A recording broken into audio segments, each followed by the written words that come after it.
বেকার আমি শিখা, তাই আমি কোনো দিন ভাবিনি যে আমি এই ধরনের ভিডিও বানাবো। তো আজকে আমি উপায় না পেয়ে এই ধরনের ভিডিও বানাচ্ছি, বা আমার কিছু কথা বলার আছে যেগুলো না বললে নয়। তাই আমি ভাবলাম যে না, বলা দরকার, তাই আমি বলছি। এই যে কালকে বাজেট হয়েছে, বিধবা পেনশন নাকি ১,৫০০ টাকা, আর যাদের স্বামী আছে তারা ৩,০০০ টাকা করে পাবে। মানে ঠিক আছে, সবটাই আমি মেনে নিলাম যে উনি যা করছেন ভালোর জন্য করছেন, ভেবে চিন্তে করছেন সমস্ত কিছু। যাদের বয়স হয়ে গেছে তারাও ১,৫০০ টাকা পাবে, যারা শারীরিকভাবে অসুস্থ তারাও নাকি ১,৫০০ টাকা পাবে।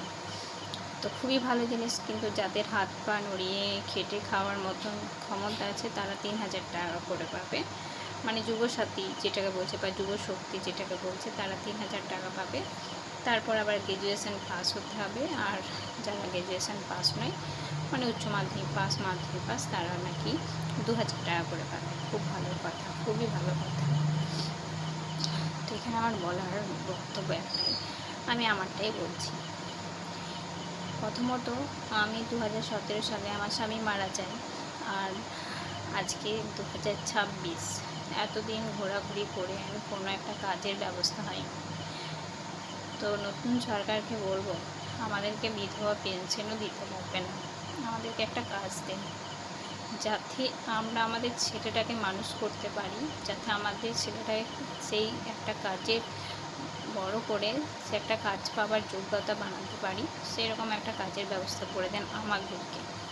কারণ আমাদের ছেলেগুলো এখন এতটাই ছোটো না, ওরা কাজের না কিছুর, যে আমরা ঘরে বসে থাকবো, আমার ছেলেরা কাজ করে নিয়ে আসবে, সেটা কিন্তু উপায় নেই। কারণ আমার ছেলেটা অনেক ছোটো, মানে আমার মতন যারা আছে তাদের অনেকেই আছে আমার মতো, যাদের ছেলে 10 বছর 12 বছর বয়স।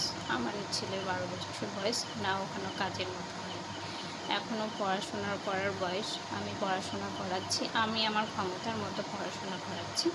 তাই আমি বলবো সরকারের কাছে যে আমাকে একটা কাজ দিন, যাতে আমি আমার ছেলেটাকে মানুষ করতে পারি। আমার বিধবা ভাতা লাগবে না। ১,৫০০ টাকায় একটা মা একটা ছেলেকে মানুষ করতে পারে না। কীভাবে করবেন আপনারা একটু বলুন। তো আমাদেরকে সেই বিধবা ভাতাটাও দিতে হবে না, কোনো ভাতাই লাগবে না। আমাদেরকে একটা যত তাড়াতাড়ি পারেন আমাদের একটা কাজের ব্যবস্থা করে দিন, আমাদের মতন মেয়েদের একটা কাজের ব্যবস্থা করে দিন।